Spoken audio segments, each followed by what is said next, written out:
الحمد لله نحمده ونستعينه ونستغفره ونؤمن به ونتوكل عليه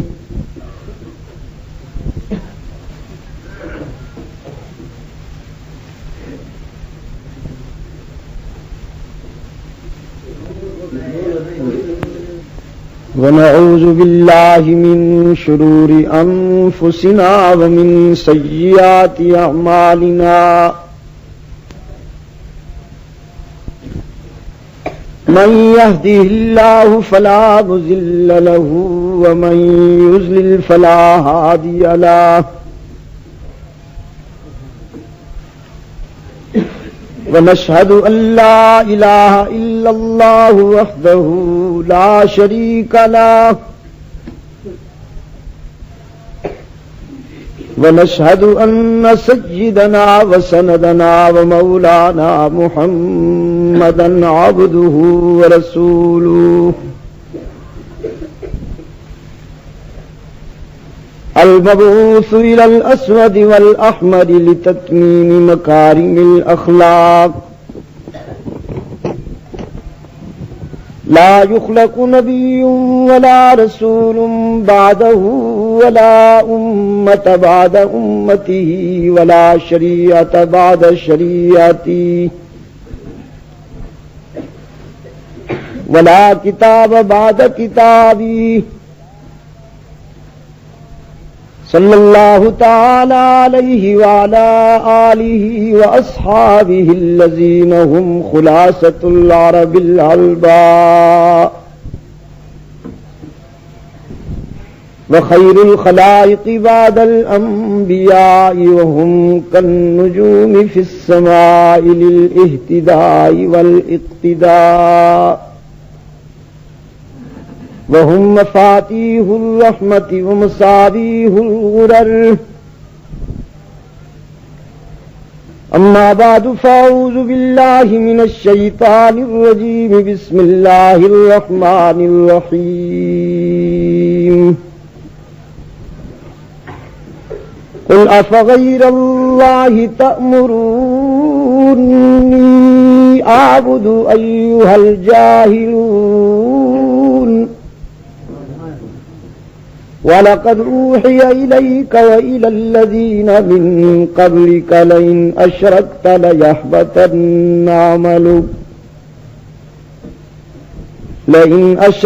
لَيَحْبَطَنَّ عَمَلُكَ وَلَتَكُونَنَّ مِنَ الْخَاسِرِينَ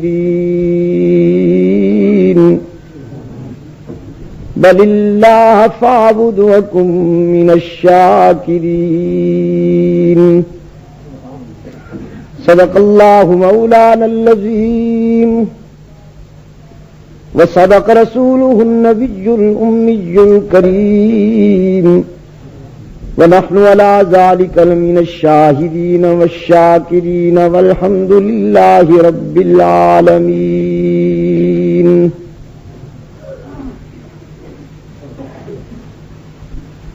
محترم بزرگوں اور عزیز دوستوں، ایک عرصہ کے بعد یہاں ہڈالی میں حاضری کا اتفاق ہو رہا ہے. اگر آپ احسان کر سکیں تو کھانسی کم تاکہ میں کچھ کہہ سکوں. یہ صرف خیال کرنے کی بات ہے، خیال نہ کرے تو آدمی بولتا ہی رہتا ہے، کھانسی بھی آتی رہتی ہے، اور اگر ذرا خیال کر کے بیٹھے ادب کے ساتھ تو بات بن جاتی ہے. مردہ قومی کی طرح پروگرام میں بیٹھنا نہیں چاہیے. باخبر، بیدار اور باشعور لوگوں کی طرح جتنی دیر بھی آپ بیٹھیں باتوں کو سماعت فرمائیں. الحمدللہ جس طرح میں نے آج سے کئی سال پہلے یہاں حاضر ہوا تھا اور لاؤڈ سپیکر پایا تھا، آج اسی طرح کا لاؤڈ سپیکر پھر میرے سامنے ہے. یہ میرا مقدر. تو عرض کر رہا تھا کہ ایک عرصہ کے بعد یہاں حاضری کی سعادت حاصل ہو رہی ہے. احباب کا اصرار تھا کہ کوئی وقت یہاں کے لیے دیا جائے. آج کے وقت کے لیے وعدہ ہوا تھا.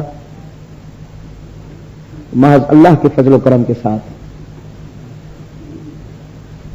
میں حاضر ہو گیا ہوں اپنے رفقا اور اپنے دوستوں کے ساتھ. منتظمین کی طرف سے کوئی موضوع کی نشاندہی نہیں کی گئی کہ میں نے کس موضوع پہ بات کرنی ہے. ایسے حالات میں پھر مجھے خود اس بات کا انتخاب کرنا ہوتا ہے کہ کیا کہا اور سنا جائے. تو میں نے مناسب سمجھا کہ رسول اکرم صلی اللہ علیہ وسلم کی سیرت و کردار اور آپ ہی کے ارد گرد گھومنے والی کہانی پر بات کی جائے.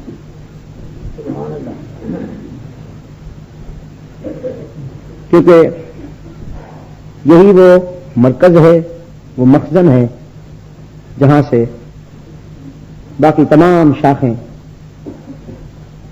شروع ہوتی ہیں اور سب کو روشنی یہیں سے میسر آتی ہے.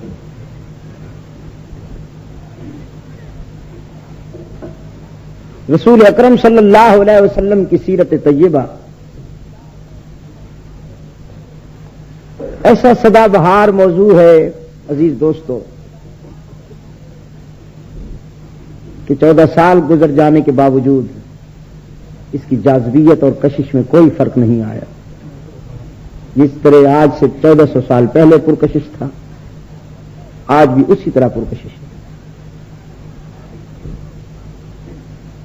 اللہ نے ورفعنا لک ذکرک کے تقاضے یوں پورے کیے کہ اپنے نام کو بھی دوام بخشا، اپنے ذکر کو بھی دوام بخشا. خدا کے نام کی جتنی بھی تسبیح پڑھی جائے وہ پرانا نہیں ہوتا. اہل دل اہل اللہ اصلاح قلب و نظر کے لیے جب اوراد و وظائف تجوید کرتے ہیں، اور جن حضرات کو اللہ نے یہ لذت بخشی ہے کہ وہ اوراد و وظائف بالالتزام پڑھیں، تو ان سے پوچھئے کہ ہر وظیفہ، ہر وقت کا کوئی ورد جو پڑھا کرتے ہیں اس میں وہ نئی لذت اور کیف محسوس کرتے ہیں. بالکل یہی حال ہے رسول اکرم صلی اللہ علیہ وسلم کی ذات اقدس کے ارد گرد گھومنے والی کہانی کا، کہ حضور کی سیرت و کردار کی بھی جب بات کی جائے گی اس میں کوئی بڑھاپا محسوس نہیں ہوتا. ورنہ انسان کی یہ فطرت ہے کہ جب کوئی بات بار بار سنتا ہے تو طبیعت سیر ہو جاتی ہے. کوئی کتاب جب بار بار پڑھتا ہے تو طبیعت سیر ہو جاتی ہے.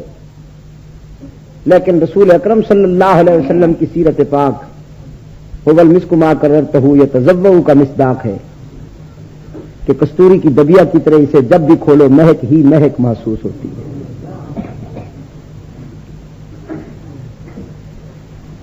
ایک تو ہے سورت رسول اور ایک ہے سیرت سرور کائنات. سورت یہ ہے کہ جس کی جبین کی طلعت صبح کا سویرا بنتا ہے اور جس کے زلفوں کی گھنی چھاؤں راتوں کا اندھیرا بنتا ہے. سورت یہ ہے کہ جس کا تبسم رشک ارم ہے اور جس کا غضب موجب ہلاکت بنتا ہے. اللہ محفوظ رکھے، اپنے محبوب کے غضب سے اللہ محفوظ رکھے. سورت یہ ہے کہ جس کے دندان اقدس کو میں آسمان کے ستاروں سے بھی تشبیہ دوں تو ڈرتا ہوں کہ کہیں گستاخی نہ ہو جائے. سورت یہ ہے کہ جس کے پسینے سے گلشن مہکتے ہیں.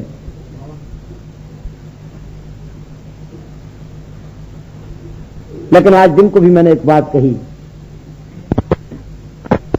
یہاں پھر دہرا دیتا ہوں کہ سورت بیان کی جائے تو خطرہ کوئی نہیں، خطرہ کوئی نہیں.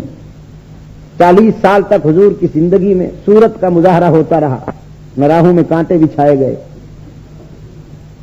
نہ پتھر مارے گئے، نہ کردار کشی کی مہم چلائی گئی، نہ حضور کی ہوٹنگ کے لیے جلوس نکالے گئے. ہر طرف محبت ہی محبت ہوا کرتی تھی. لیکن جب فاران کی بلندیوں سے نبوی سیرت کا آغاز ہوا تو دوستی دشمنی میں بدلنے لگی، محبت عداوت میں بدلنے لگی، پھر ہر طرف سے پتھر آنے لگے، پھر جسم لہولہان ہو گیا. میرے عزیز دوستو، صرف سرکار دو عالم صلی اللہ علیہ وسلم کی ذات اقدس نہیں، تمام انبیاء علیہ الصلوۃ والسلام کی سیرت و کردار کو سامنے رکھیے اور قرآن کے آئینے میں اسے پرکھیے. کوئی ایک پیغمبر بھی آپ کو ایسا نہیں ملے گا جس نے تعویذ گنڈا بیچنے کے لیے گدی نشینی اختیار کی ہو. ایک بھی پیغمبر، از آدم تا محمد عربی صلی اللہ علیہ وسلم، جتنے انبیاء آئے ہیں سب کا یہ مشترکہ کاز ہے، کمبائنڈ کاز ہے کہ سب نے اللہ کی توحید کا پرچم اٹھایا. وما ارسلنا من قبلك من رسول الا نوحي اليه انه لا اله الا انا فاعبدون. ہم نے آپ سے پہلے کوئی پیغمبر ایسا نہیں بھیجا دنیا میں جس کے ذمے یہ کام نہ لگایا گیا ہو کہ میری توحید بیان کرو اور دنیا سے منواؤ کہ کوئی نہیں ہر جگہ موجود مگر اللہ، کوئی نہیں انسانی جبین کے لیے حقیقی مسجود مگر اللہ، کوئی نہیں مشکلوں میں کام آنے والا مگر وہی، کوئی نہیں آفات و ابتلا میں پکارے جانے کے قابل مگر وہی، کوئی نہیں دستگیری کرنے والا، بیڑے پار لگانے والا مگر اللہ. تمام انبیاء علیہ الصلوۃ والسلام کو یہی ڈیوٹی سونپی گئی.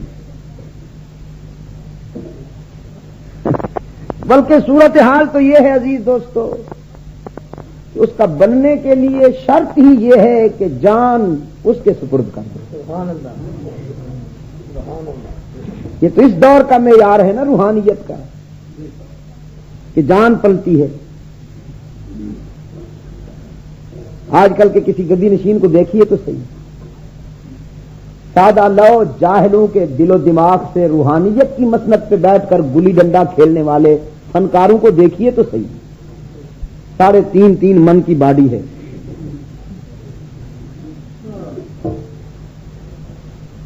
میں جب بیرونی سفر پہ جا رہا تھا، جس جہاز میں میں سفر کر رہا تھا اسی جہاز میں ایک حضرت صاحب بھی سفر کر رہے تھے.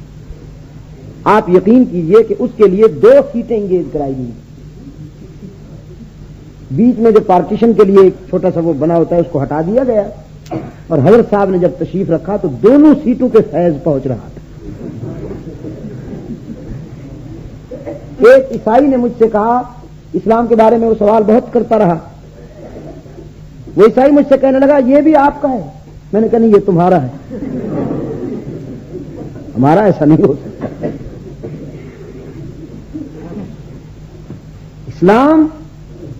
اسلام تو اتنا سچائی پر مبنی موقف ہے عزیز دوستو کہ فاروق اعظم رضی اللہ تعالی عنہ نے، اسلام کے فاروق اعظم رضی اللہ تعالی عنہ نے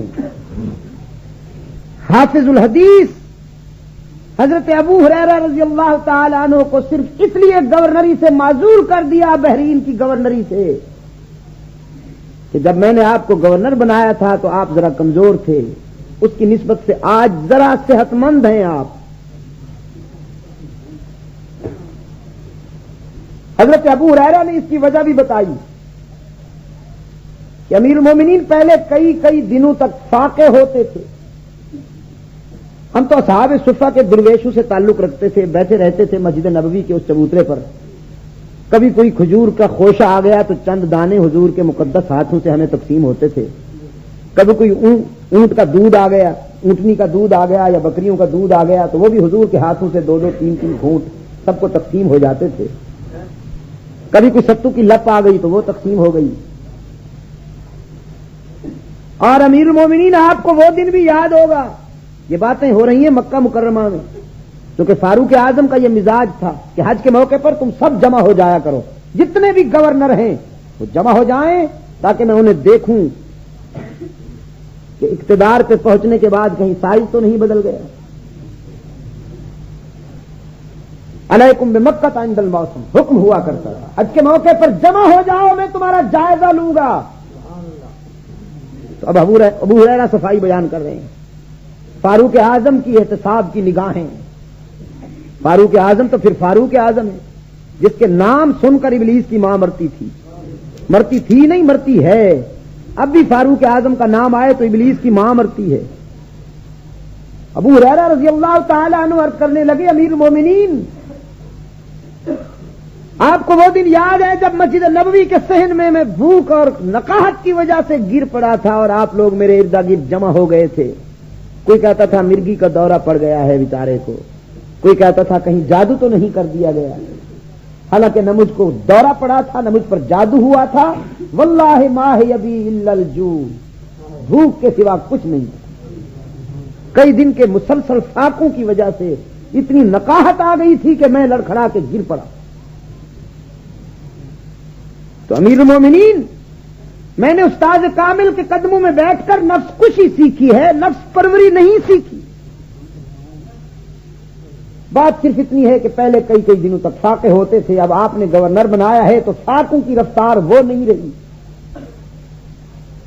جس علاقے میں مجھے گورنر بنایا گیا ہے وہاں پھل فروٹ بہت زیادہ ہیں, افراد سے ہیں. تو پہلے پسلیاں ظاہر تھیں, پیٹ پچکا ہوا تھا, اب ذرا پسلیاں چھپ گئی ہیں, بیلنس برابر ہو گیا ہے. توند نہیں نکل آئی تھی, بیلنس برابر ہو گیا تھا. اب سنیے اسلام کا مزاج دیکھیے. نبی کا سچا جانشین, پیغمبر کا تربیت یافتہ مثالی شاگرد, جس کے متعلق حضور نے فرمایا لو کان بعدی نبی جل کان عمر, اگر میرے بعد اللہ نے کسی کو نبی بنانا ہوتا تو میرا عمر اس قابل تھا کہ اس کو مسند نبوت پیش کی جائے. سبحان اللہ. اب مزاج سنیے.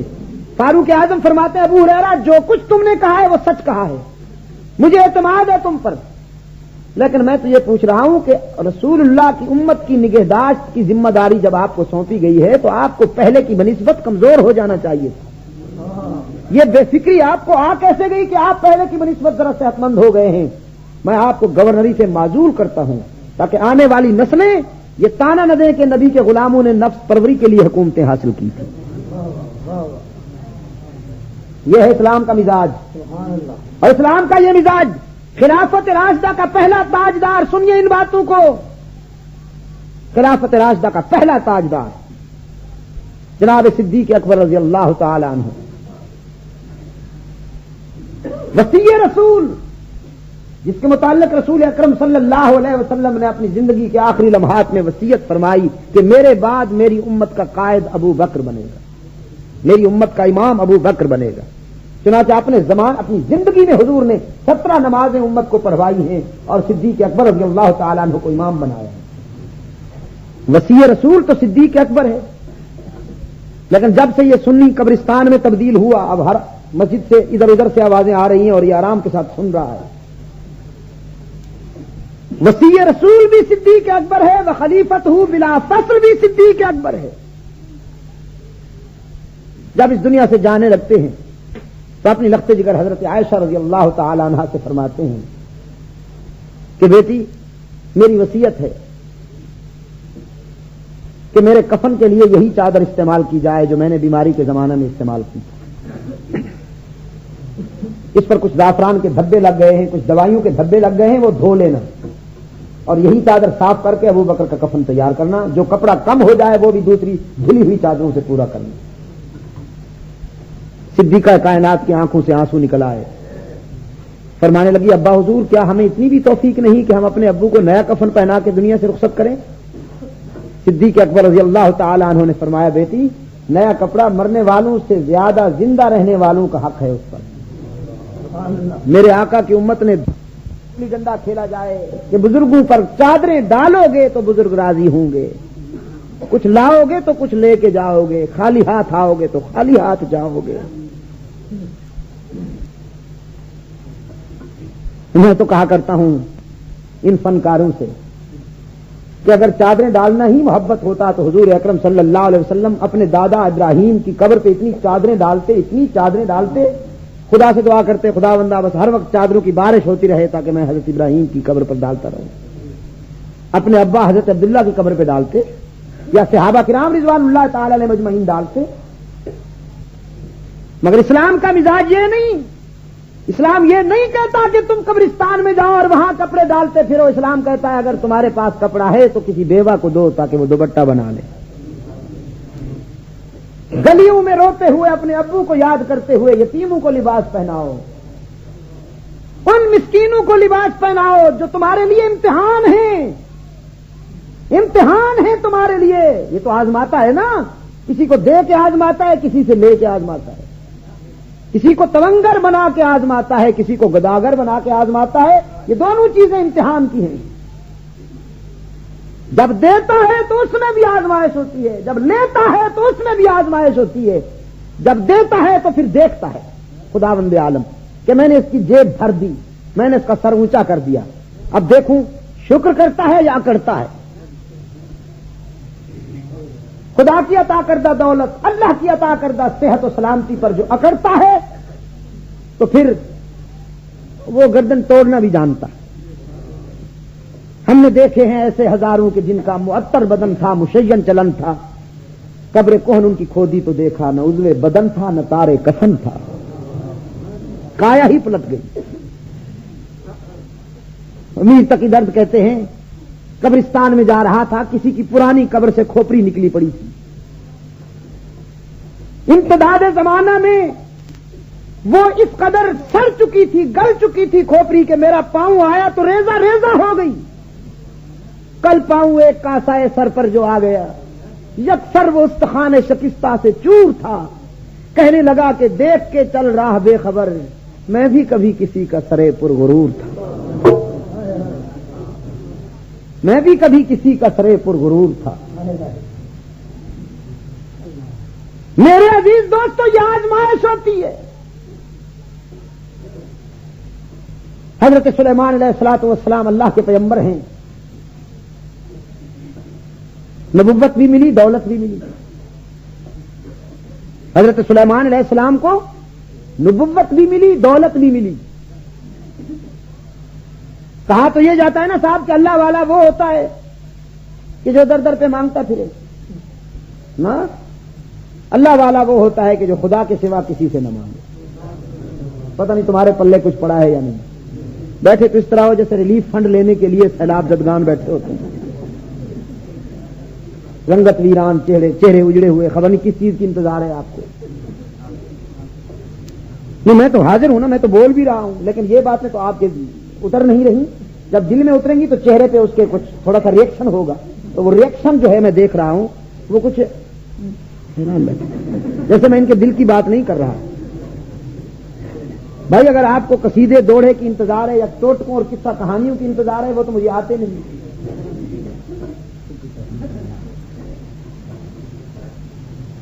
مجاہد کے لیے ذرا تھوڑا سا مت کہو کہ بنا دو، خود بناؤ. گھوڑے پر جاتے ہوئے، اونٹ پر جاتے ہوئے اگر تمہارے ہاتھوں سے لکڑی گر جائے تو کسی سے مت کہو کہ اٹھا کے دو، خود اترو اور اٹھاؤ. پیغمبر اقدس صلی اللہ علیہ وسلم انسان کی عزت نفس کا معمار ہوتا ہے، معمار. ایک بدری اعرابی آ کے ملتا ہے رسول اکرم سے، مسافہ کرتا ہے تو کانپنے لگتا ہے، جسم پہ لرزہ طاری ہو گیا اس کے. یہ سوچ کر کہ میں کس سے مل رہا ہوں، کس ہستی سے ہاتھ ملا رہا ہوں کہ جو انبیاء کا امام ہے، جو اللہ کا محبوب ہے، جو کائنات کا خلاصہ ہے. انسانیت اگر دودھ ہے تو یہ اس کا مکھن ہے. یہ میں کس سے مل رہا ہوں؟ کانپنے لگتا ہے. تو حضور اکرم صلی اللہ علیہ وسلم فرماتے ہیں ہوّن علیکا وفی روایت ہوّن علی نفسک، قابو پاؤ اپنے اوپر، کانپتے کیوں ہو؟ فإنی لست بملک، میں کوئی آدم خور شہنشاہ تو نہیں ہوں. انما انا ابن امرأۃ کانت تأکل القدید، میں تو اس ماں کا بیٹا ہوں جو سوکھا ہوا گوشت کھایا کرتی تھی. حدیث میں آتا ہے کہ وہی بدوی جو ڈر کے مارے کانپ رہا تھا، جب رسول اکرم نے یہ فرمایا تو سینہ تان کے کھڑا ہو گیا. پھر حضور کے لبوں پہ مسکراہٹ آ گئی. معلم کامیاب ہو گیا کہ جو میں چاہتا تھا وہی ہو گئے. اس طرح ہو کہ یوں یوں یوں کرتے پھرنا، اس ذلت سے بچایا ہے کملی والے نے انسانیت کو. ایک سفارتی سفر سے واپس آتا ہے، سفیر بن کے گیا تھا حضور کا صحابی، جب واپس آتا ہے تو یوں کھڑے ہو کر حالات سفر بیان کرتا ہے. رسول اکرم نے فرمایا پہلے اپنی حالت تبدیل کرو پھر حالات سفر سنانا. میرے سامنے اس طرح کھڑے ہونے کی تمہیں اجازت نہیں جیسے انسان خدا کے آگے کھڑا ہوتا ہے، میرے سامنے اس طرح کھڑے رہو جیسے انسان انسان کے آگے کھڑا ہوتا ہے. پتہ نہیں کیا بنا رکھا ہے یار لوگوں نے. تو حضرت سلیمان علیہ الصلوۃ والسلام کو اللہ نے فقر بھی دیا تھا،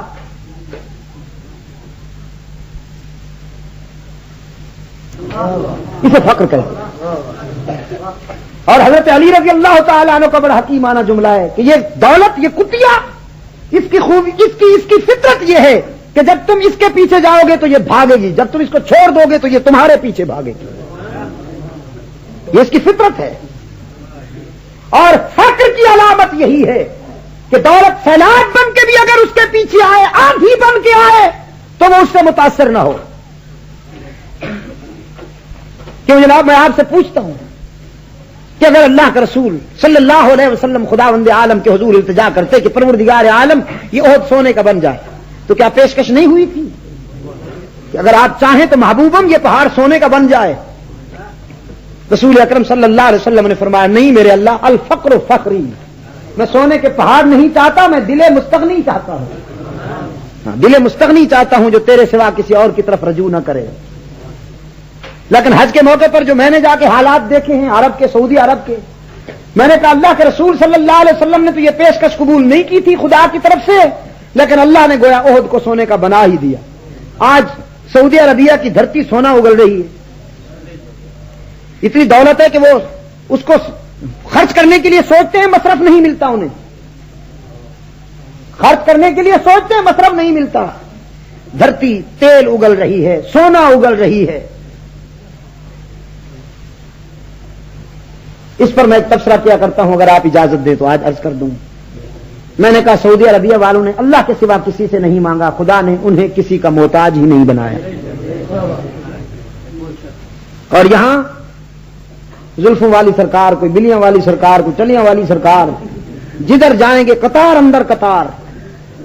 اور جس نکمے کو معاشرے میں اور کوئی کاروبار نہیں ملتا وہ کوئی بڑے سائز کی قبر تاڑ لیتا ہے، اور جس کو قبر بھی فارغ نہ ملے وہ خواب دیکھ لیتا ہے کہ حضرت صاحب خواب میں آئے ہیں، انہوں نے فرمایا میں فلاں جگہ پر دفن پڑا ہوں، اب تک تو میں غائب رہا تھا لیکن اب ضرورت پڑ گئی ہے، تم جھنڈیاں لگا لو، یہاں مجاور بن کے بیٹھ جاؤ، لوگوں سے کہو ہر جمعرات کو آیا کریں، دیے جلایا کریں، نذرانے پیش کیا کریں، ورنہ پھونک ماروں گا پورے علاقے کو جلا کے راکھ کر دوں گا. ٹھیک ہے. اور یہاں یہ تو پھر قوم ہی ایسی ہے، یہاں پر قطار اندر قطار ہیں، قطار اندر قطار، آستانے آستانے. تیل نکلتا ہے پھر غائب ہو جاتا ہے. اخبارات کے صفوں پر کئی مرتبہ تیل نکلا لیکن فزیکلی آج تک ہم سے نہیں دیکھا. انہوں نے اللہ کے سوا کسی سے نہیں مانگا. میں یہ نہیں کہتا ہوں کہ ان میں انسانی کمزوریاں نہیں ہیں، انسانی کمزوریاں ان میں بھی ہیں، وہ بھی اسی دور کے لوگ ہیں. لیکن ایک خوبی یہ ہے، اور میں کہتا ہوں کہ یہ حضور اکرم صلی اللہ علیہ وسلم کے قرب کا فیض ہے. وہ سرزمین جہاں رسول اللہ کے قدم لگے، جہاں صحابہ کے قدم لگے، جس دھرتی پر صدیق اکبر چلتا رہا، فاروق اعظم چلتا رہا، عثمان ذو النورین ٹہلتا رہا، جس دھرتی پر معاویہ کے قدم لگے ہیں، حسن حسین کے قدم لگے ہیں، خدا نے آج تک اس دھرتی کو شرک و بدعت کی لعنتوں سے محفوظ رکھا. یہ فیضان ہے حضور اکرم کی تعلیمات کا. میرے عزیز دوستو، حضرت سلیمان علیہ الصلوۃ والسلام مسند اقتدار پہ تشریف فرما ہیں. خدا سے مانگی تھی حضرت سلیمان علیہ الصلوۃ والسلام نے حکومت. حالات ایسے تھے کہ ضرورت پڑ گئی. بعض حضرات کہتے ہیں کہ تسبیح پڑھنے سے انقلاب آ جائے گا. تسبیح پڑھنے سے انقلاب آ جائے گا. تسبیح پڑھنے سے کیسے انقلاب آتا ہے؟ فرمایا رب اغفر لی وہب لی ملکا لا ينبغی لأحد من بعدی. پیغمبر کا انداز دیکھیے. سب سے پہلے التجا کرتے ہیں میرے داتا میری عقبہ سنوار دے. رب اغفر لی، پہلے تو میری عقبہ سنوار دے. اور ہم جب ہم ہاتھ اٹھاتے ہیں تو عقبہ یاد ہی نہیں ہوتی. فلانے کی زمین بہت زیادہ ہے، خداوندہ مجھے بھی اس سے زیادہ عطا کر. اللہ کو بھی ہماری اس کمزوری کا پتہ تھا. دعا کا طریقہ بھی یہی سکھایا کہ ربنا آتنا فی الدنیا، پہلے دنیا مانگ لو پھر عقبہ کی بات ہوگی. لیکن وہ پیغمبر ہے نا. فرمایا رب اغفر لی وہب لی ملکا لا ينبغی لأحد من بعدی. میرے داتا سب سے پہلے تو التجا ہے کہ میری عقبہ سنوار دے، پھر حکومت بھی عطا کر، سلطنت بھی عطا کر، تاکہ ظالموں کا ہاتھ روک سکوں. مجھے حکومت عطا کر تاکہ مظلوموں کی حمایت کا حق ادا کر سکوں. مجھے حکومت عطا کر تاکہ بہنے والے آنسو کا مداوع کر سکوں، چیختے ہوئے انسانوں کو خوش کر سکوں.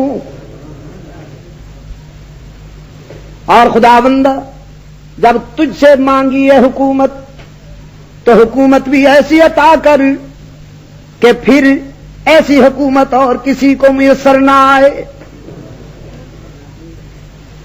رب العالمین نے فرمایا ہم نے اپنے پیغمبر کی التجا سن لی، قبول کر لی سلیمان علیہ الصلوۃ والسلام کی التجا، حکومت دی. یہ کون سا ہے؟ ہاں دیکھا نا، اس کے بغیر بات نہیں بنتی، اس کے بغیر بات نہیں بنتی. کچھ جنس ایسی ہوتی ہے کہ جو التجا، درخواست، اپیل نہیں سمجھتی، وہ یہی زبان سمجھتی ہے. ایک جنس ایسی ہے اور اس کی گنجائش ہے اسلام میں، یہ میں آپ کو بتا دوں. حق تعالی نے اپنے پیغمبر کی التجا کی لاج رکھی، حکومت عطا کی، انسانوں کو محکوم بنایا، جنات پر حکومت عطا کی، پرندوں پر حکومت عطا کی، ہواؤں کو بھی پابند کر دیا. قرآن کہتا ہے فسخرنا لہ الریح، ہم نے ہواؤں کو مسخر کر دیا سلیمان کے لیے. آندھیوں سے کہا تم بھی رک جاؤ، صبا سے کہا تم بھی ٹھہر جاؤ. روک دی گئی، صبا روک دی گئی کہ پیغمبر کی انگلی کا انتظار کرو، جس طرف نبی اشارہ کرتا جائے تم اسی طرف پرواز کرو. ہوائیں مسخر ہیں، جنات مسخر ہیں، انسان مسخر ہیں، دریا مسخر ہیں پیغمبر کے حکم پر. احقاق حق اور ابطال باطل کے فریضہ کو ادا کرنے کے لیے پیغمبر نے لشکر ترتیب دیا. اس میں یہ ساری چیزیں ہیں، انسان بھی ہیں، جنات بھی ہیں، ہوائیں بھی ہیں، پرندے بھی ہیں. وَحُشِرَ لِسُلَيْمَانَ جُنُودُهُ مِنَ الْجِنِّ وَالْإِنسِ وَالطَّيْرِ فَهُمْ يُوزَعُونَ.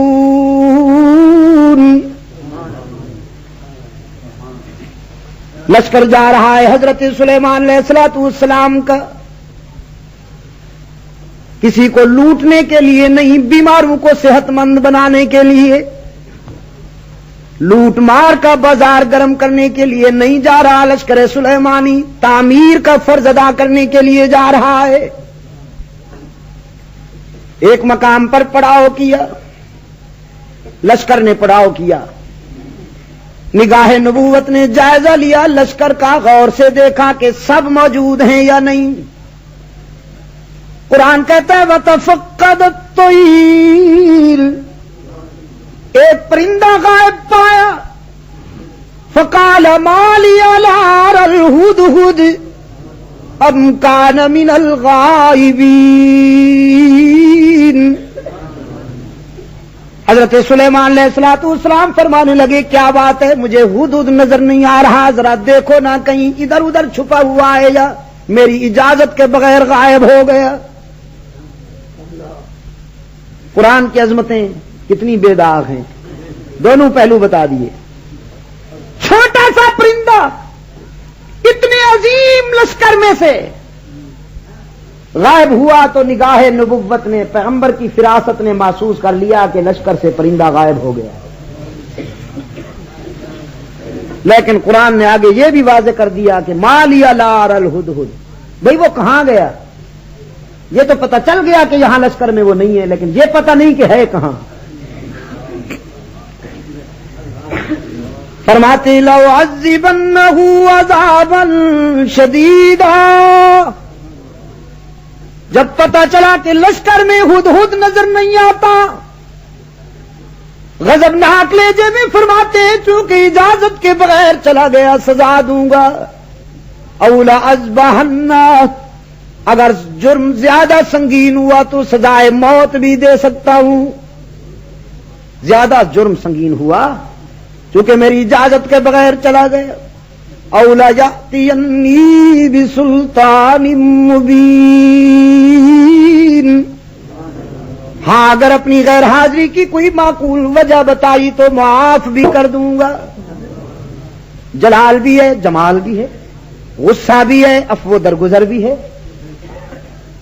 قرآن پاک اطلاع دیتا ہے کہ فما کا صغیر بعید، ہوا کی لہروں نے پرواز کی اور اپنے پیر بھائی کو اطلاع دی، ہدہد کو اطلاع دی کہ جلدی پہنچو، تم یہاں پرواز کرتے پھرتے ہو، پیغمبر تمہیں یاد کر رہا ہے ناراضگی کے ساتھ۔ جلدی میں ہدہد آئے، حضرت سلیمان علیہ السلام کی خدمت میں آئے۔ حضرت سلیمان علیہ السلام نے فرمایا کہاں گیا تھا تو میری اجازت کے بغیر؟ ہدہد کہتا ہے حَتُّ بِمَا لَمْ تُحِطْ بِهِ، وہاں سے ہو کے آیا ہوں جہاں آپ بھی آج تک نہیں گئے۔ پرندے کو بھی پتا تھا کہ ہر جگہ نبی نہیں ہوتے موجود، ہر جگہ صرف اللہ کی ذات ہوتی ہے۔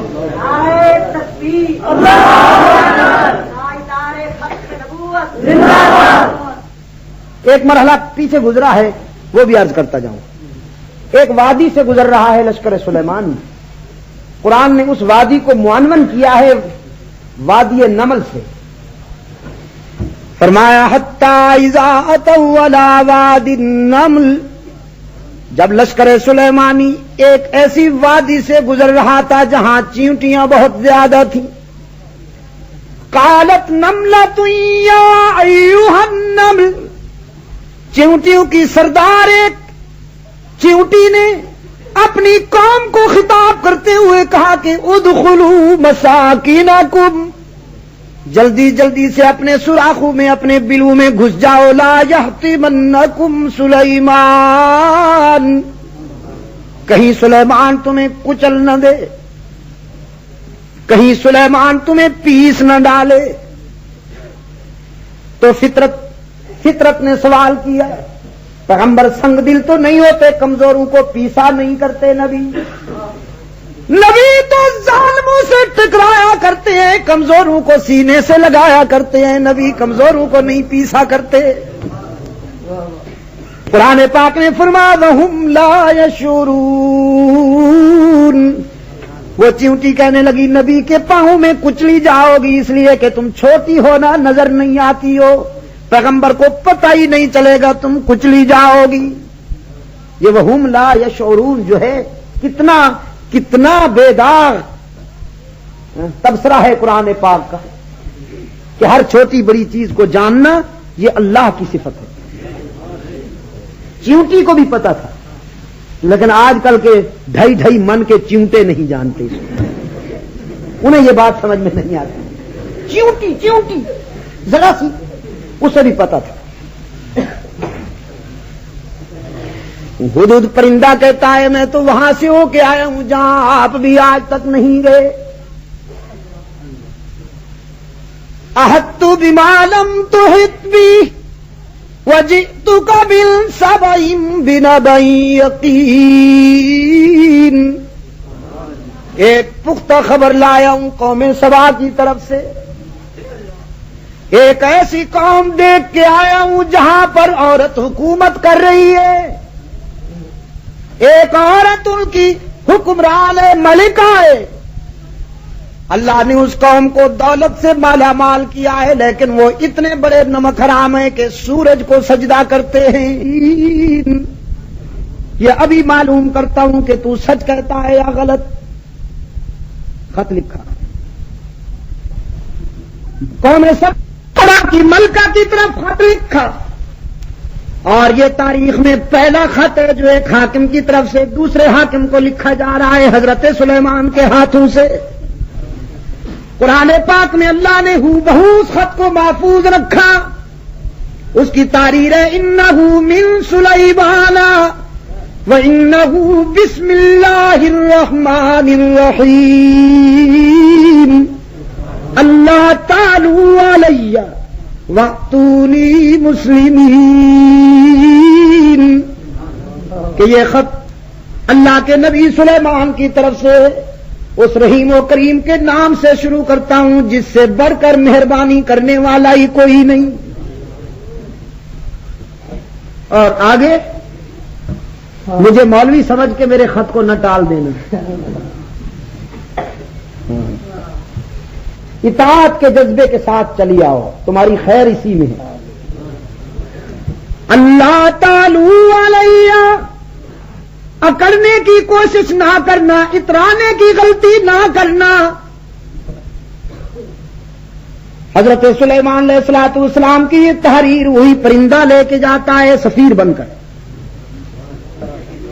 وہی پرندہ لے کے جاتا ہے اور بلقیس کو جا کے وہ خط پیش کرتا ہے. بلقیس نے اپنی کابینہ کا اجلاس بلایا، کابینہ کا اجلاس بلایا اور ان کے سامنے حضرت سلیمان علیہ الصلوۃ والسلام کی تحریر پیش کی. کہنے لگی آج ایسا خط آیا ہے کہ میری آنکھوں نے ایسی باوقار تحریر کبھی دیکھی ہی نہیں. اس خط کا مضمون بڑا خطرناک ہے، میری شاہی خطرے میں ہے، تمہاری وزارتیں خطرے میں ہیں، بتاؤ کیا کریں. اس میں لکھا ہے کہ تاج و تخت چھوڑ کر اطاعت گزار بن کے وہاں پہنچ جاؤں. کیا رائے ہے تمہاری؟ کرسی کا چسکا جب لگ جائے کسی کو تو وہ آرام سے تھوڑی چھوڑتا ہے. کھڑے ہو گئے، کہنے لگے اولو قوہ، ہم تو طاقت والے ہیں، وولی باس شدید، ہم تو سخت گرفت کرنے والے ہیں، آپ ڈریے نہیں، ہمیں حکم دیجئے، ہم خون کی ندیاں بہا دیں گے. قرآن کہتا ہے وہ تھی تو عورت اور تھی بھی کافرہ مشرکہ، لیکن آدم خور نہیں تھی.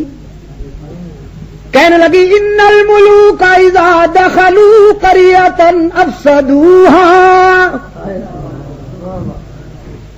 جب کوئی بادشاہ فاتح بن کر مفتوحہ قوم کی بستیوں میں داخل ہوا کرتے ہیں تو ماؤں کی مامتا لٹ جاتی ہے، بچے یتیم ہوتے ہیں، بیٹیوں کی آبرو لٹتی ہے، بہنوں کے سر سے دوپٹہ اترتا ہے، انسانی لاشوں کے انبار لگ جاتے ہیں، انسانی خون کی ندیاں بہنے لگتی ہیں. یہی ہوتا ہے نا، یہی ہوتا تھا، یہی ہو رہا ہے، اب بھی یہی ہو رہا ہے. مجھ سے ایڈنبرا میں اسکاٹ لینڈ میں ایک انگریز پوچھنے لگا کہ یہ جو کچھ ایران میں ہو رہا ہے یہی اسلام ہے؟ میں نے اس سے کہا بالکل نہیں. اسلام یہ نہیں ہے. کہنے لگا اس کی تو بہت بڑی داڑھی ہے, اسپیشل سائز ہے داڑھی کا اس کا. تو میں نے کہا مسٹر یہ آپ کو کس نے کہا ہے کہ داڑھی میں اسلام ہے؟ داڑھی میں اسلام نہیں ہے, اسلام میں داڑھی ہے. اسلام میں داڑھی ہے, لیکن داڑھی میں تو اسلام نہیں کہ جو داڑھی بڑھا لے وہی معیار بن جائے اسلام کا. اسلام ایک نقطہ نظر کا نام ہے, ایک موقف کا نام ہے. یہ داڑھی والے صاحب روزانہ جب تک 150-200 آدمیوں کو اپنے سیاسی مخالفین کو بھون نہ ڈالے ناشتہ ہی ہضم نہیں ہوتا. یہ اسلام کا نمائندہ کیسے بن سکتا ہے؟ اسلام کا قائد تو وہ ہے, صدقے جاؤں اس کے قدموں کی خاک کے ذروں پر, کہ جب فاتح بن کے آیا ہے 10,000 قدسیوں کا لشکر ساتھ ہے میرے آقا کے. اور آج مکہ کی دھرتی لرزہ برندام تھی کہ محمد فاتح بن کے آ گیا, پتہ نہیں کیا کرے گا. لیکن سرکار دو عالم صلی اللہ علیہ وسلم کی آمد اور مکے میں داخلے کا منظر حدیث پاک میں یوں نظر آتا ہے کہ حضور اکرم صلی اللہ علیہ وسلم اس اونٹنی پر سوار ہیں جس اونٹنی پر بیٹھ کے آپ نے ہجرت فرمائی تھی صلی اللہ علیہ وسلم. وہ اونٹنی جو حضرت صدیق اکبر نے اپنے آقا کو پیش کی, جس اونٹنی پر بیٹھ کر حضور نے مکہ چھوڑا تھا, آج اسی اونٹنی پر بیٹھ کر حضور مکے میں داخل ہو رہے ہیں.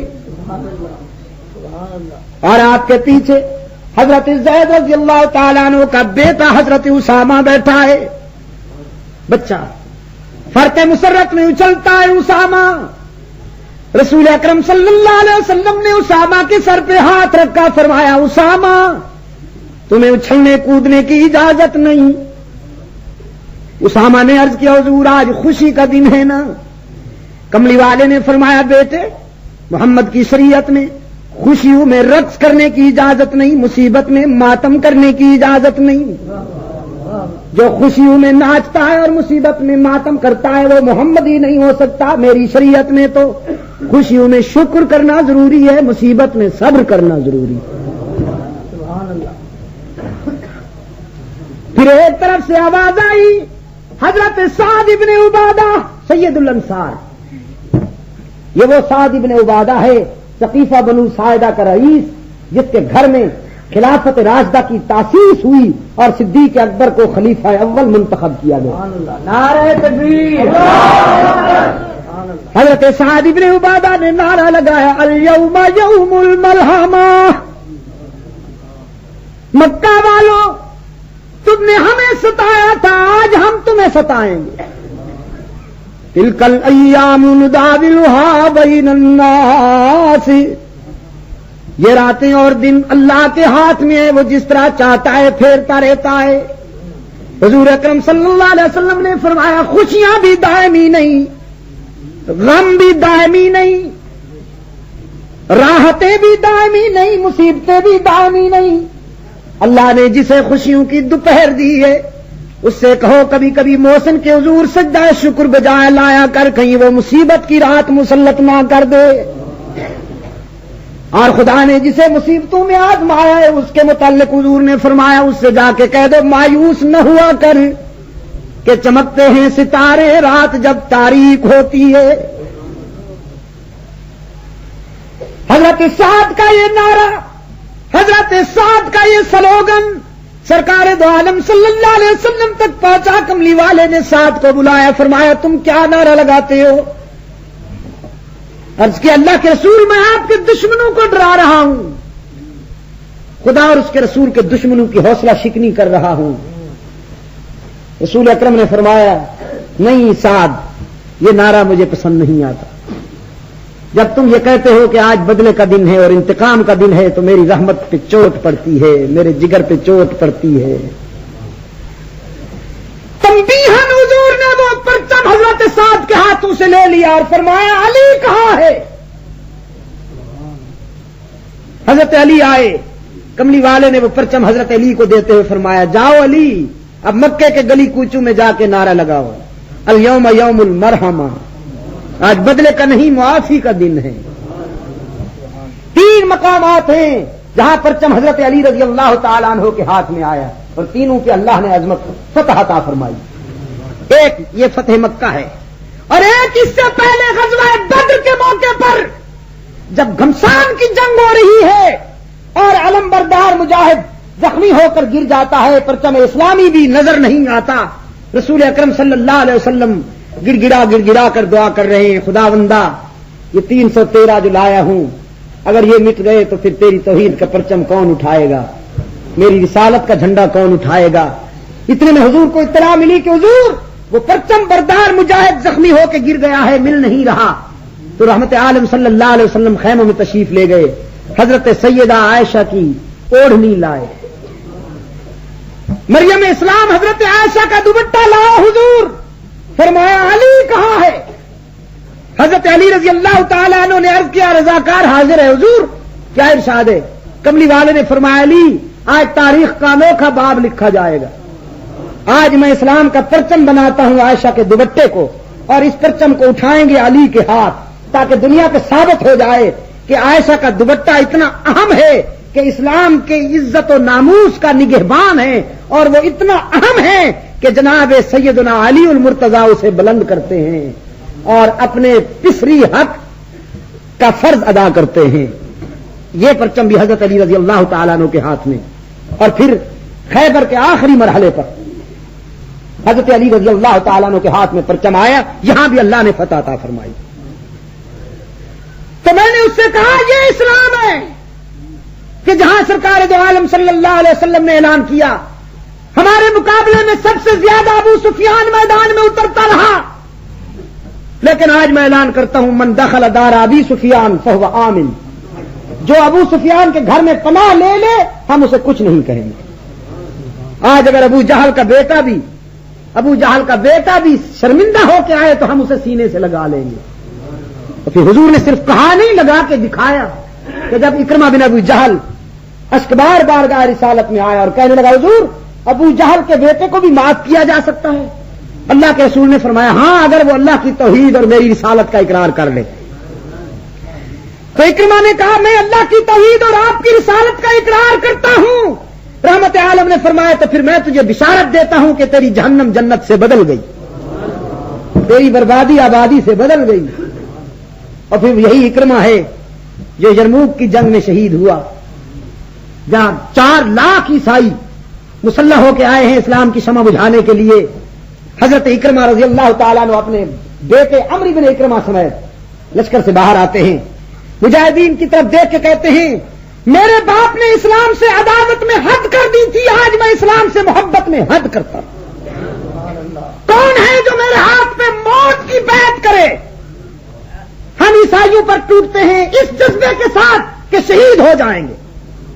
400 گھوڑ سوار باہر آئے, 400 مجاہدین ابو جہل کے بیٹے حضرت اکرمہ رضی اللہ تعالیٰ عنہ کے ساتھ آئے کہ ہم بھی اللہ کے توحید اور رسول اللہ کی رسالت کی آبرو پر جان دینا فخر سمجھتے ہیں. یہ گھس گئے عیسائیوں کے لشکر میں, لاشوں کے پشتے لگا دیے, ہزاروں کو فنار کر دیا. اختتام جنگ پہ حضرت خالد بن ولید رضی اللہ تعالیٰ عنہ لاشیں دیکھ رہے تھے, پہچان رہے تھے ان میں ہمارا کون ہے, مجاہد کون ہے, شہید کون ہے. تو پھر 2 لاشوں پہ حضرت خالد بن ولید پہنچے, ایک لاش حضرت اکرمہ کی تھی اور ایک لاش ان کے بیٹے حضرت عمرو بن اکرمہ کی تھی. دونوں لاشوں کے بیچ میں بیٹھ کر ایک لاش کو ایک زانو پہ رکھ لیا, دوسری لاش کو دوسرے زانو پہ رکھ دیا. دونوں کے بالوں سے مٹی ہٹاتے ہوئے دونوں کی جبین چوم کر خالد بن ولید کہنے لگے ابو جہل کا بیٹا آج تو خالد سے بھی بازی لے گئے. ابو جہل کا بیٹا آج تو خالد سے بھی بازی لے گیا کہ میں شہادت کی تمنا میں بے قرار کھڑا ہوں اور تو لیلہ شہادت سے ہم آغوش ہو گئے. کی بھٹی میں اپنے مخالفین کو جھونکنا اسلام نہیں ہے. اسلام تو یہ ہے کہ سرکار دو عالم صلی اللہ علیہ وسلم سے صحابہ عرض کرتے ہیں اللہ کے رسول جس نے ہمیں بہت ستایا ہو جب وہ ہمارے قبضے میں آ جائے تو ہم اس سے کیسے بدلہ لیں.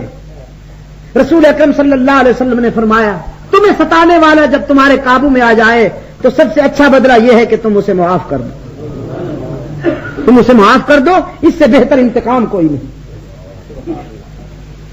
میرے عزیز دوستو, بلقیس کہنے لگی اپنی کابینہ کے عناصر سے تم تصادم اور جنگ کا مشورہ دیتے ہو، لیکن میں جنگ اس لیے پسند نہیں کرتی کہ خون ریزی ہوگی، میں اقتدار سے محروم ہونا گوارا کر لوں گی، لیکن انسان کا خون بہنا گوارا نہیں۔ کہنے لگی نہ لڑائی کی ضرورت ہے نہ جنگ کی، ایک اور حربہ ہے ہم وہ استعمال کرتے ہیں کہ انی مرسلۃ بہدیۃ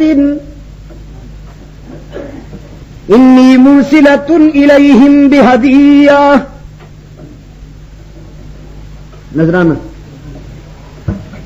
نذرانہ بھیجا جاتا ہے، بڑے قیمتی ہیرے جواہرات، بس نذرانہ دیکھتے ہی نرم پڑ جائیں گے۔ اس نے سوچا شاید کوئی گدی نشین ہے، مرید دیر سے جائے نا جی تو پیر صاحب غصے میں بگڑ جاؤ، تمہیں حیا نہیں آتی کہ جتنے اسباق پڑھائے تھے وہ سب بھول بھال کے آ گئے ہوگے نا، تمہیں کہا تھا کہ ہر 3 ماہ کے بعد آیا کرو، بچے بھی ساتھ لایا کرو، تم اتنے سال ہو گئے آتے نہیں، چلے جاؤ یہاں سے، اور وہ نکال لیتا ہے۔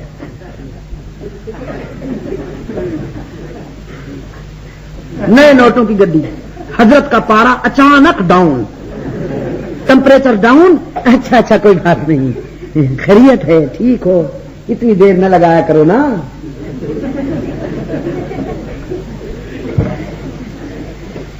کتنے ماہر دکاندار ہیں،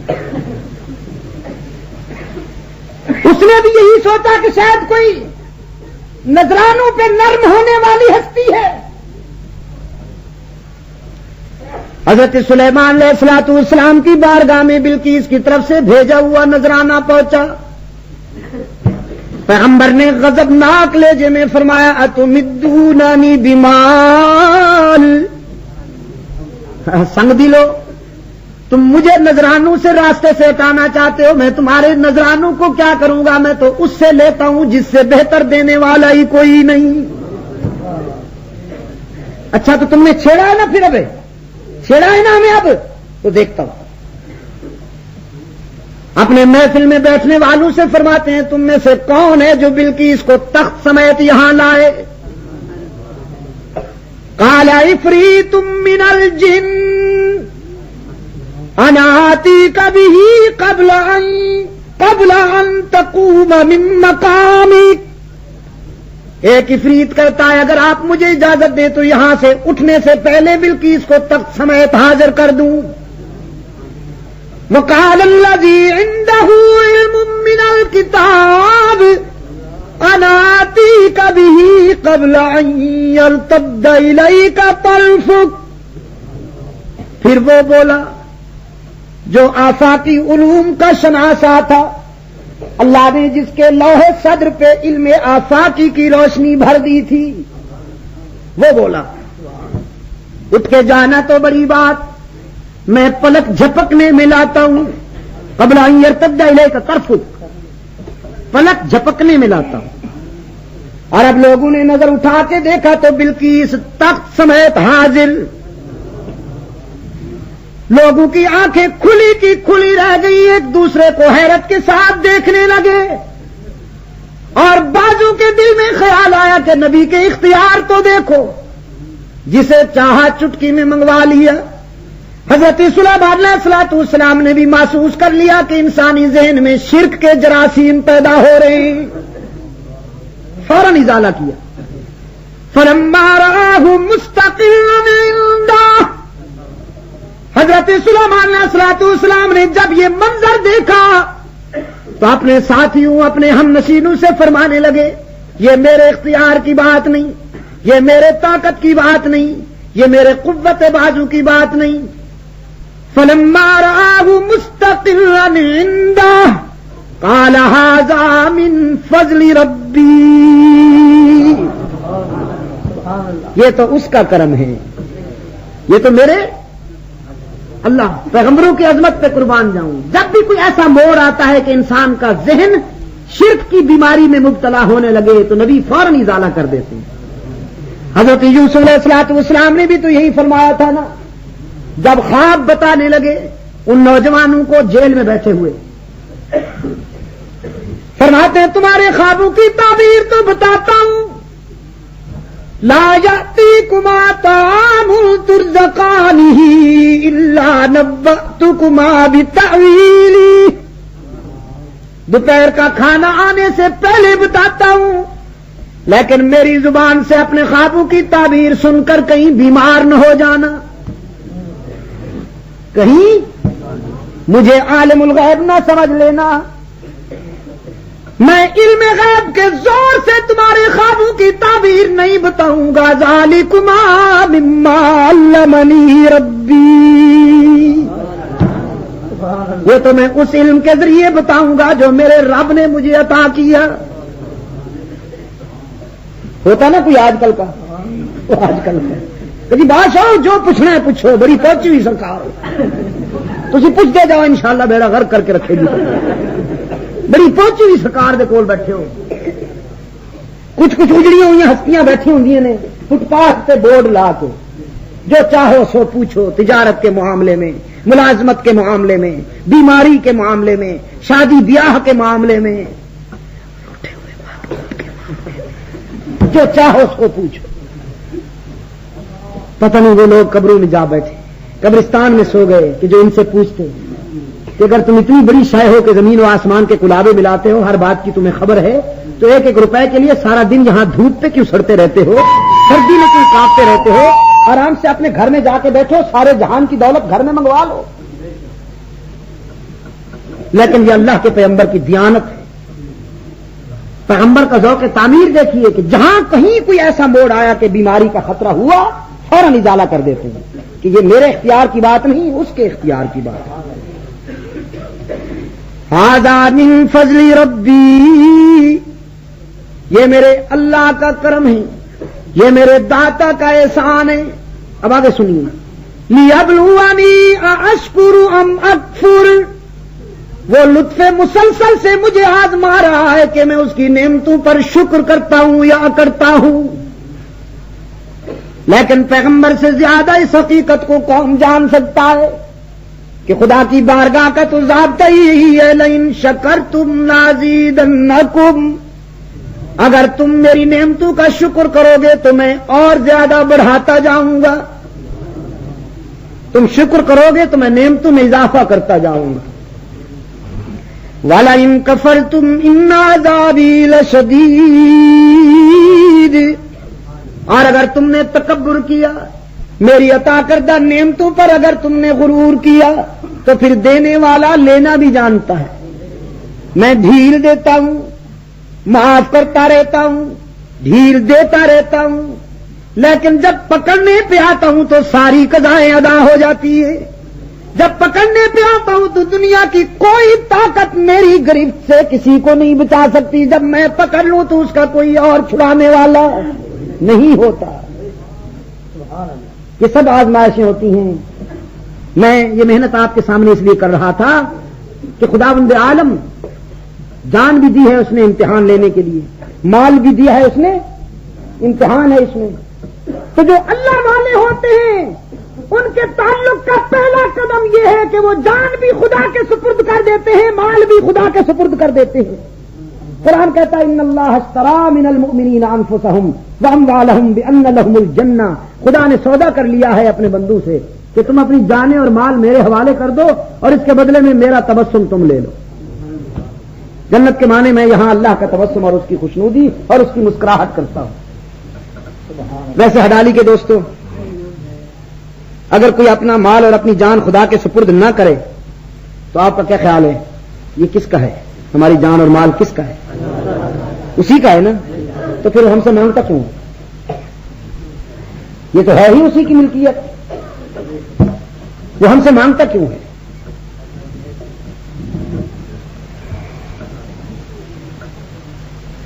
کوئی شفیق باپ جب شہر سے اپنے گھر جاتا ہے تو اپنے بچے کے لیے مٹھائی کھلونے لے جاتا ہے. آپ نے دیکھا ہوگا کہ اپنی لائی ہوئی چیزیں جب وہ اپنے بیٹے کو دیتا ہے تو پھر مانگتا ہے. یہ اس لیے نہیں مانگتا کہ اسے ضرورت ہوتی ہے، وہ تو لایا اسی لیے ہے کہ اس کا بیٹا کھائے، اس کا بیٹا کھیلے.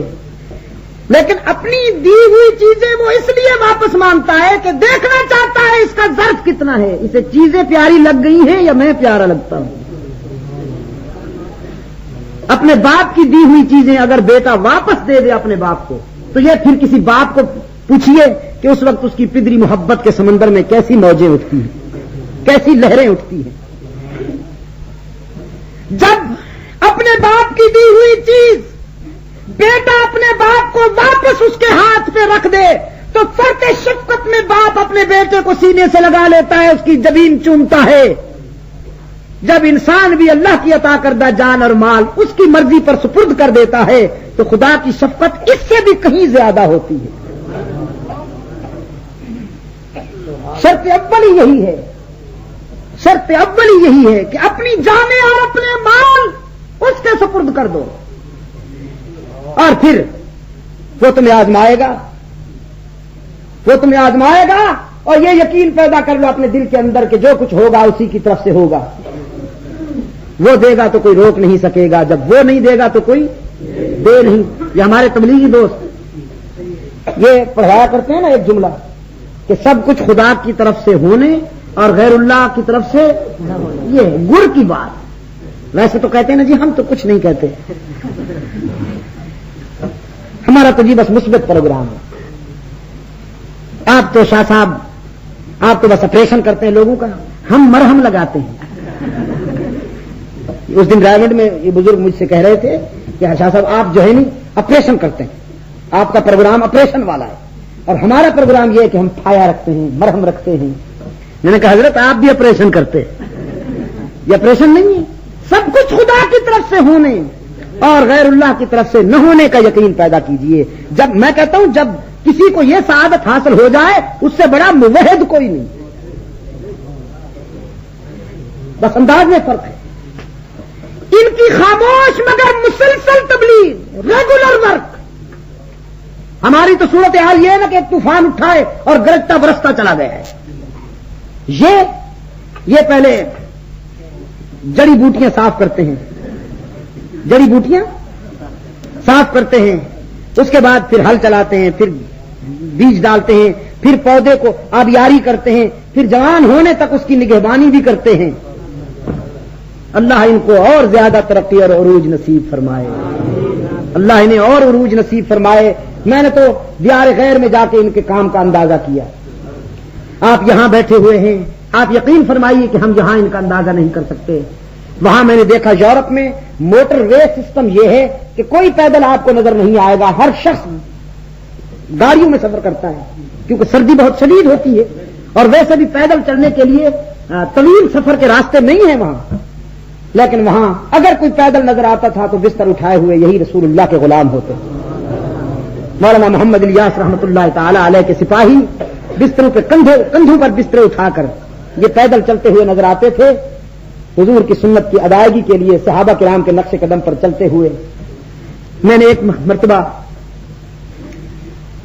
مانچسٹر سے گلاسگو جاتے ہوئے اسکاٹ لینڈ کے دورے پر جب ہم جا رہے تھے، ایک پہاڑ مجھے ایسا نظر آیا کہ میرا جی چاہا کہ اس کو دیکھوں۔ ہم نے گاڑیاں روکی، اب اس پہاڑ میں جب پہنچے ہیں تو آپ یقین فرمائیں کچھ عجیب قسم کا منظر تھا، جیسے ہم کنویں میں آ گئے ہیں، چاروں طرف اونچی اونچی دیواریں اور بیچ میں اس کا جو تھا وہ گیپ تھا، خلا تھا، اور وہاں جب آواز تھوڑی سی بھی نکلتی تھی تو بہت بڑی گونج اٹھتی تھی۔ تو میں نے وہاں پھر سورہ یوسف پڑھنی شروع کی، پورا تقریباً 1.25 گھنٹہ میں قرآن ہی پڑھتا رہا، اور جو کیفیت وہاں طاری ہوئی، ایک عرفات میں طاری ہوئی تھی اور ایک وہاں طاری ہوئی اس خیال سے کہ شاید ان پتھروں نے آج تک اللہ کا قرآن نہ سنا ہو، عیسائیوں کا ملک ہے، شاید ان درختوں نے آج تک اللہ کا قرآن نہ سنا ہو۔ میں تو اس جذبے کے ساتھ پڑھتا رہا۔ جب اسکاٹ لینڈ پہنچا اور میرے ساتھ جو دوست تھے انہوں نے وہاں کے دوستوں کو بتایا کہ شاہ صاحب جلسوں میں یا تقریروں میں تو خیر تلاوت کرتے ہیں، لیکن آج جو ہم نے تلاوت سنی ہے وہ اے کاش کہ ہمارے پاس ٹیپ ریکارڈر ہوتا۔ اب انہوں نے مجھ سے پوچھا کہ شاہ صاحب یہ کیفیت آپ پہ کیوں طاری ہوئی؟ میں نے کہا یہ کیفیت اس لیے طاری ہوئی کہ میں نے سوچا شاید یہاں آج تک کسی نے اللہ کا قرآن نہ پڑھا۔ تو وہاں تبلیغی دوستوں میں سے 3-4 ایسے تھے جنہوں نے بتایا کہ نہیں حضرت، ہم جب بھی یہاں سے تبلیغی ٹور پہ جاتے ہیں تو وہاں جا کر نوافل بھی ادا کرتے ہیں، اللہ کا قرآن بھی پڑھتے ہیں۔ ہماری کوشش یہ ہوتی ہے کہ کوئی زمین کا ٹکڑا ایسا نہ ہو جس میں اس کا نام ہم بلند نہ کریں، تاکہ حشر میں وہ گواہی دے کہ خدائے بزرگ و برتر تیرے ان بندوں نے ہم تک بھی تیرا نام پہنچایا تھا۔ لندن میں ایک عیسائی ملا جو مسٹر مائیکل سے اب محمد یحییٰ ہے۔ میں نے اس سے پوچھا کہ بھئی تم نے اسلام قبول کیا، تمہیں اسلام کی کون سی چیز پسند آئی، اسلام کی کون سی ادا تجھے پسند آئی؟ کہنے لگا جی نہ تو میں نے اسٹڈی کی ہے اسلامک لٹریچر کی، میں نے کوئی کتب خانوں میں یا لائبریریوں میں مطالعہ نہیں کیا، میں تو برٹش پولیس میں پولیس مین تھا، سپاہی تھا، میری ڈیوٹی تھی تبلیغی جماعت کا اجتماع تھا، وہاں ڈیوٹی کے دوران میں نے تبلیغی جماعت کے لوگوں کا انداز زندگی دیکھا، بالخصوص ان کی نمازیں دیکھی کہ اندیکھی ہستی کے تصور میں یہ کبھی قائمن، کبھی راکعن، کبھی ساجدن، کبھی قائدن روتے ہیں، مانگتے ہیں، گڑ گڑاتے ہیں، ایک ان کے آگے ہوتا ہے نمائندہ اور باقی ہزاروں اس کے پیچھے اندیکھے معبود کے حضور آنسو بہاتے ہیں۔ تو کچھ دن تک میں نے یہ منظر دیکھا، بالآخر میرے ضمیر نے فیصلہ کیا کہ مذہب یہی سچا ہے جس کی یہ نمائندگی کرتے ہیں۔ حضرت شیخ الحدیث مولانا محمد زکریا مدظ اللہ تشریف لائے ہوئے تھے، وہ اب کے بار بھی تشریف لائے ہوئے تھے جب میں اس مرتبہ دورہ کر رہا تھا۔ اس نے کہا میں نے حضرت شیخ الحدیث کے ہاتھ پر اسلام قبول کیا، آج وہ قرآن کا بھی حافظ ہے، بخاری مسلم ابو داود اور ترمذی کی ہزاروں احادیث کا بھی حافظ ہے، حافظ القرآن بھی ہے، حافظ الحدیث بھی ہے۔ اس نے بتایا کہ میری بیوی بھی بحمداللہ حافظہ ہو چکی ہے، ہم ہر تیسرے دن قرآن پاک کا ختم کرتے ہیں، کچھ سپارے میں پڑھتا ہوں وہ سنتی ہے، پھر وہ پڑھتی ہے میں سنتا ہوں۔ اور اس نے بتایا کہ ہزاروں انسان، ہزاروں عیسائی میرے ہاتھوں سے مسلمان ہو چکے ہیں۔ میں نے اس سے پوچھا بھئی تم نے یہ گر کہاں سے سیکھا ہے مسلمان؟ خطیب العصر، خطیب پاکستان اور پتہ نہیں کیا کیا بلا یار لوگ ہمیں کہتے ہیں، خطیب تو ہم بنے پھرتے ہیں اور تم عیسائیوں کو مسلمان بناتے جاتے ہو، یہ کیا گر ہے تمہارے پاس؟ کہنے لگا جی گر اور تو کوئی نہیں ہے، ایک بات تو یہ ہے کہ جب میں انگلش لینگویج میں بات کرتا ہوں، انگریزی میں بات کرتا ہوں تو وہ میری بات کو بڑی توجہ سے سنتے ہیں، کیونکہ میں ان کا مادرزاد زبان سے واقف ہوں، انگریز ہوں۔ پھر اس نے بتایا کہ میرا طریقہ تبلیغ یہ ہے کہ میں ایک ہاتھ میں قرآن لے جاتا ہوں، دوسرے ہاتھ میں بائبل اور انجیل لے جاتا ہوں، ان سے کہتا ہوں کہ یہ تمہاری انجیل ہے اور یہ محمد کا قرآن ہے، موازنہ کر لو، اپنی انجیل کو دیکھو، آج سے 100 سال پہلے والی انجیل کو اس سے ملاؤ، آج سے 50 سال پہلے جو انجیل چھپی تھی اس کو ملاؤ، جو آج سے 20 سال پہلے چھپی تھی اس کو ملاؤ، کوئی نہ کوئی ڈفرنس ملے گا، کہیں لفظ بدلے ہوئے، کہیں جملے بدلے ہوئے، کہیں عبارتیں بدلی ہوئی ملیں گی۔ جو انجیل تمہاری 500 سال پہلے چھپی تھی وہ آج والی سے مختلف ہے، جو آج ہے وہ اس سے مختلف ہے، اس کو تم تحریف اور تغیر سے نہیں بچا سکے ہو۔ یہ رحمت للعالمین پر اترنے والا قرآن ہے، آسمانی کتابوں میں یوں کھڑا ہے جیسے بارات میں دولہا کھڑا ہوتا، 1400 سال کا سفر کر کے تم تک پہنچا ہے، اس کے کسی جملے میں، کسی لفظ میں، کسی حرف میں کوئی تبدیلی تو دکھاؤ، اسے نہیں بدلا جا سکا۔ قرآن کو اس نے کہا جب میں یہ موازنہ کرتا ہوں تو جن کے مقدر میں ہوتا ہے انہیں ہدایت نصیب ہو جاتی ہے اور جن کے مقدر میں نہیں ہوتا وہ کہیں کترا جاتے ہیں۔ ویسے ہدالی کے دوستو ایک بات کہتا جاؤں، آپ کہیں اس سے یہ نہ سمجھیں کہ قرآن کو بدلنے کی کوشش نہیں کی گئی، قرآن کو بدلنے کی کوشش کی گئی تھی اور کی جا رہی ہے، لیکن یہ حضور اکرم صلی اللہ علیہ وسلم کی ذات اقدس کا سب سے بڑا معجزہ یہی ہے کہ قرآن پاک نہیں بدلا جا سکا، قیامت تک نہیں بدلا جا سکے، جو اس کو بدلے گا وہ خود بدل جائے، جو قرآن کو بدلنا چاہے گا وہ خود بدل جائے گا، اور اس کے بدلنے کی دلیل، اس کے بدلنے کی علامت بتاؤں میں آپ کو، جو قرآن کو بدلنے کی کوشش کرے گا اس پر خدا کی مار ایسے پڑے گی کہ اس کی عبادت حرمین کی عبادت سے نہیں ملے گی، اس کی اذان حرمین کی اذان سے نہیں ملے گی، اس کا کلمہ حرمین کے کلموں سے نہیں ملے گا، وہ اپنے گھر میں بنائے ہوئے آستانوں پہ تو خوش ہوگا، لیکن رسول اللہ کی مسجد میں کھڑے ہونے والے امام کے پیچھے نماز پڑھنا جائز نہیں سمجھے گا۔ جو قرآن کو بدلنے کی کوشش کرے گا یہ خدا کی مار پڑے گی اس پر کہ وہ محفل سے اٹھا دیا جائے۔ اور یہ بھی عرض کرتا چلا جاؤں کہ قرآن پاک کا حفاظت کرنے والا کون ہے؟ نہ مولوی ہیں، نہ حکمران ہیں، نہ اسکالر اور مفکرین اور قائدین ہیں، اور نہ حفاظ اور قراء ہیں۔ حفاظ اور قراء کو اللہ جزائے خیر دے کہ یہ اپنی محنت سے نسل انسانی کے سینے کو قرآن کے انوار سے معمور کر رہے ہیں، لیکن کبھی بھولے سے بھی یہ نہ سوچیں کہ ہم قرآن کی حفاظت کر رہے ہیں۔ بخدا قرآن آپ کی حفاظت کر رہا ہے، قرآن ہماری حفاظت کر رہا ہے۔ یہی تو اس کا اعزاز ہے کہ جو اس سے وابستہ ہو جائے وہ بھی محفوظ۔ حضرت شاہ ولی اللہ رحمۃ اللہ علیہ کے فرزند ہیں حضرت شاہ عبد العزیز، ان کے زمانے میں کمپٹیشن بیس پر ایک پادری بائبل لے کے آیا اور حضرت شاہ عبد العزیز سے کہنے لگا آج فیصلہ ہو جائے، پتہ چل جائے کہ کس کی کتاب سچی ہے۔ میں بائبل لایا ہوں، تم قرآن لاؤ۔ آگ جلاتے ہیں، میں بائبل کو آگ میں پھینکتا ہوں، تم قرآن کو آگ میں ڈالو۔ جس کی کتاب سچی ہوگی وہ نہیں جلے گی، جس کی کتاب جھوٹی ہوگی وہ جل جائے گی۔ حضرت شاہ عبد العزیز رحمۃ اللہ علیہ فرمانے لگے تمہارا چیلنج تو مجھے منظور ہے، لیکن ذرا تھوڑی سی ترمیم کرتا ہوں، نہ اکیلے بائبل کو پھینکتے ہیں نہ تنہا قرآن کو آگ میں ڈالتے ہیں۔ تم بائبل کو سینے سے باندھ لو، میں قرآن کو سینے سے باندھ لیتا ہوں، پھر آگ جلاتے ہیں۔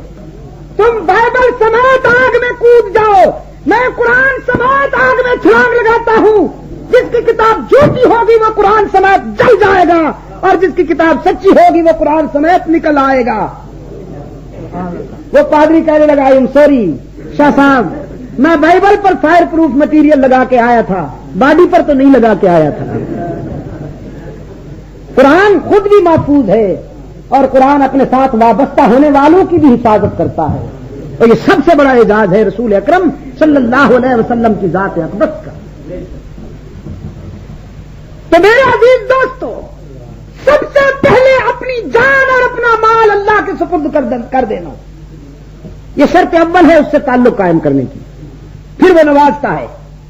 سرکار دو عالم صلی اللہ علیہ وسلم نے اپنے مشن کا آغاز کرنے کے ساتھ ساتھ اپنی زندگی، اپنی راحتیں، اپنے جذبات، اپنی امنگیں، اپنی تمنائیں سب کی سب اس کی مرضی پر قربان کی، اور ایسے کی کہ کئی سال نظر بندی کے ایام گزارے۔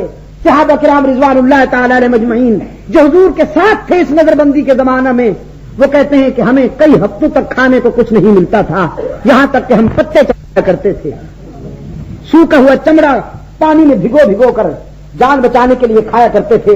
نظر بندی کے ایام گزارے، اپنے ساتھیوں کو آنکھوں کے سامنے ذبح ہوتے دیکھا، اپنا جسم لہولہان ہو گیا، سب کچھ برداشت کیا، لیکن اس کی مشیت اور اس کی رضامندی کا دامن نہیں چھوڑا۔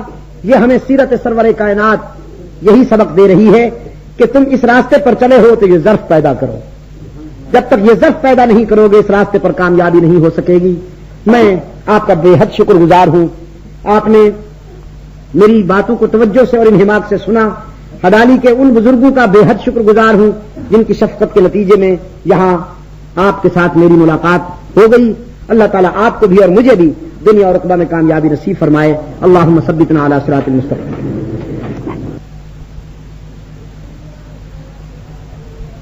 بسم اللہ الرحمن الرحیم۔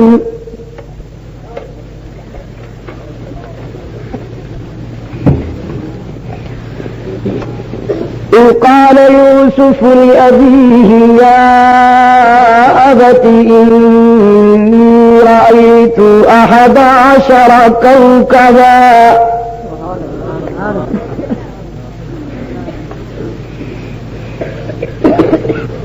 والشمس والقمر رأيتهم لي ساجدين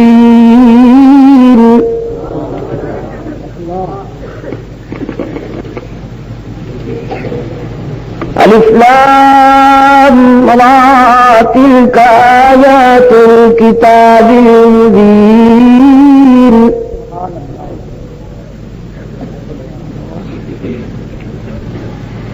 إنا أنزلناه قرآنا عربيا لعلكم تعقلون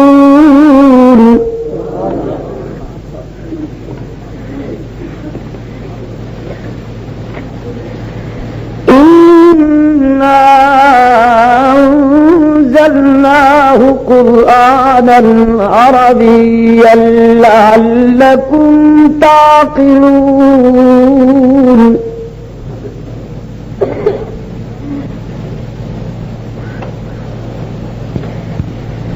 نحن نقص عليك أحسن القصص بما أوحينا إليك هذا القرآن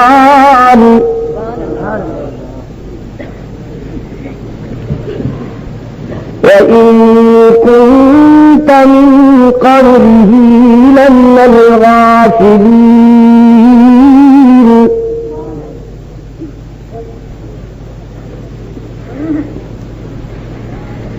إذ قال يوسف لأبيه يا أبت إني رأيت 11 كوكبا والشمس والقمر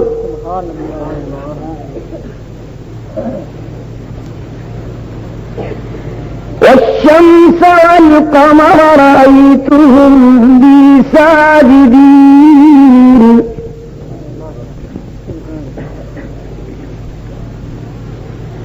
قال يا بني لا تقصص رؤياك على إخوتك فيكيدوا لك كيدا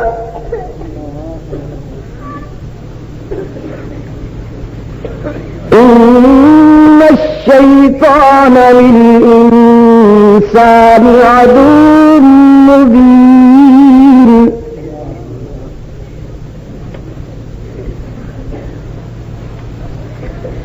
وكذلك يجتبيك ربك ويعلمك من تأويل الأحاديث ويتم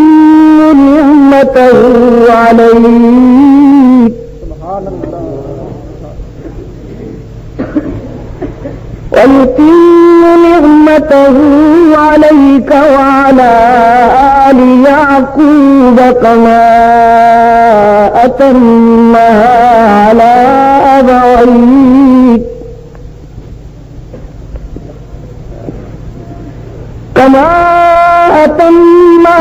على أبويك من قبل إبراهيم وإسحاق إن ربك عليم حكيم